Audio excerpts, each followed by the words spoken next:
Hello friends, welcome back to my channel. তোমরা সবাই কেমন আছো? আশা করছি সবাই ভালো আছো, সুস্থ আছো। আমিও ভালো আছি। নতুন আরেকটি ব্লগে তোমাদের অনেক স্বাগত জানাই।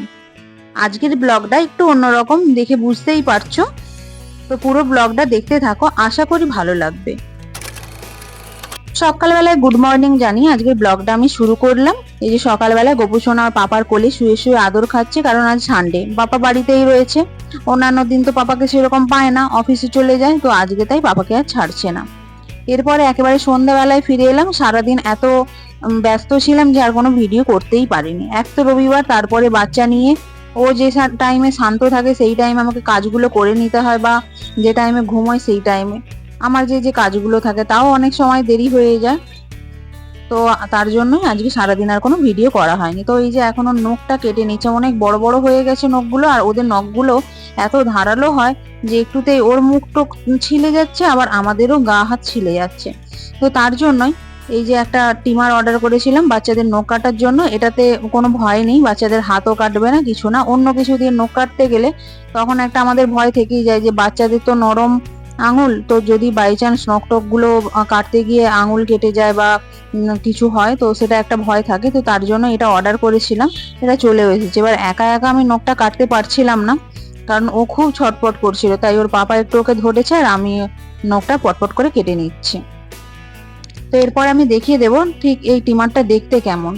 তো এখন প্রথমে নখগুলো আমি কেটে নিই। আর হ্যাঁ, আমার আর একটা কথা বলার রয়েছে। একটা ভাই আমাকে ব্লগে অনেকবারই কমেন্ট করেছিল যে দিদি ভাই অরিজিনাল সাউন্ডে গোপুর স্নান করা বা তেল মালিশের ভিডিও দাও। তো সেই ভাইকেই বলে রাখি, আমি সেই ভিডিওটা করেওছিলাম, আপলোডও করেছিলাম, কিন্তু জানি না কেন ইউটিউব থেকে আমার ওই ভিডিওগুলো ডিলিট করে দিচ্ছে। আর আমাকে মেসেজ করেছে যে এটা চাইল্ড সেফটির জন্য ডিলিট করা হয়েছে। গোপুর প্রথম যে স্নানের ভিডিও আমি আপলোড করেছিলাম বা তেল মালিশের ভিডিও আপলোড করেছিলাম, ওগুলো সব ডিলিট করে দিয়েছে। তার জন্য আমি ভাইয়ের রিকোয়েস্টটা রাখতে পারলাম না। এই ভিডিওটা যদি দেখে থাকো তাহলে অবশ্যই আমাকে কমেন্ট করো যে তুমি এই ভিডিওটা দেখেছো, তোমার জন্যই আমি এটা বলে দিলাম। তো এই যে আমি নেল কাটারটা দেখিয়ে দিচ্ছি, নেল কাটার নয় সরি, এটা ট্রিমার। তো এটা এই যে এরকম ভাবে লাগাতে হয়। এখানে সমস্ত কিছু ইনস্ট্রাকশন দেওয়াই রয়েছে যে কত বছরের বেবির জন্য কোন এটা আমরা ইউজ করতে পারি। তো একটা রয়েছে 0 থেকে 3 মাস বেবির জন্য। এই যে এই পিঙ্ক কালারের যে এটা লাগালাম ওটাই ইউজ করা যাবে। তো ওটাই করেছি। আর ওই পেছনের দিকে সুইচ থাকে স্পিড বাড়ানো কমানোর জন্য। তো এই যে আবার খুলে এতে রেখে দিলাম। আর এই বক্সটা না খুব সুন্দর, বেশ সুন্দরভাবে রাখাও যায়। তো এই যে নেল কাটারটা দেখিয়ে দিলাম, নেল কাটাও হয়ে গিয়েছে। বারবার আমি শুধু নেল কাটার বলেই যাচ্ছি, এটা কিন্তু টিমার একটা। তো যাই হোক, এরপরে আজকে আমার গোপু সোনার 2 মাস কমপ্লিট হয়ে গিয়েছে। তার জন্য এখানে আমি ফটোশুটের সমস্ত কিছু রেডি করে নিচ্ছি। এখানে এই যে বেডে একটা টাওয়াল পেতে নিয়েছি, এটা একটা নতুন টাওয়াল, আমার এক দিদি দিয়েছিল ওকে দেখতে এসে। তো ওই টাওয়ালটা অনেকটা বড় হওয়ার কারণে 2 ভাঁজ করে নিয়েছি। এখন আমি যে 2 মান্থসের জন্য 2টা লিখবো, ওটা আমি আমন্ডস দিয়ে লিখে নিচ্ছি। তো দেখতে দেখতে আমার সোনাটা 2 মাসের হয়েই গেল। তো এখান থেকে অনেকে অনেক আইডিয়া পেতেও পারো, আবার অনেকে আমাকে আইডিয়া দিতেও পারো যে এর পরের বারে 3 মান্থসের সময় কি দিয়ে লেখা যায় এই 3টা, আর কিভাবে কি ডেকোরেশন করা যায়। তো তোমরা দেখতে থাকো আমি এটা কিভাবে কি করছি।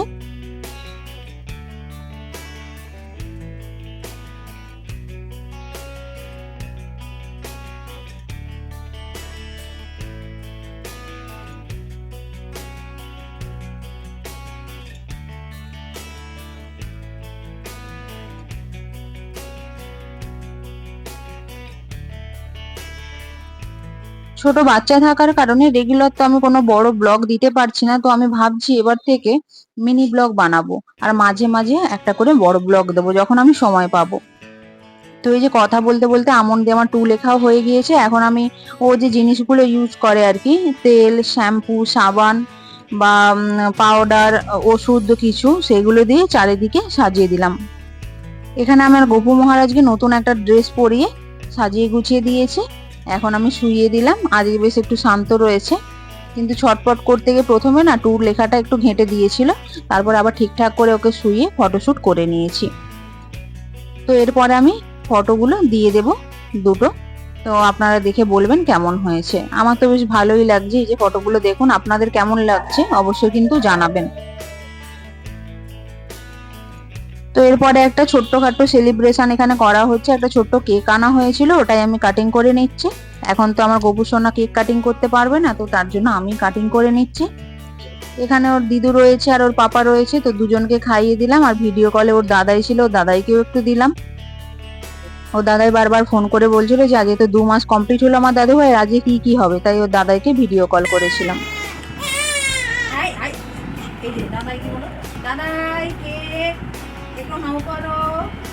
আমার এই ছোট্ট ব্লগটা তোমাদের কেমন লাগলো অবশ্যই কমেন্টে জানিও। যদি ভালো লাগে একটা লাইক করে দিও, বন্ধুদের সাথে শেয়ার করে দিও। আর আমার চ্যানেলে যারা নতুন বন্ধু রয়েছে তারা অবশ্যই আমার চ্যানেলটিকে সাবস্ক্রাইব করে পাশে থাকা বেল আইকনটি ক্লিক করতে ভুলো না যেন। ভিডিওটি দেখার জন্য অসংখ্য ধন্যবাদ। সবাই এভাবেই পাশে থেকো। আজকের মতো টাটা।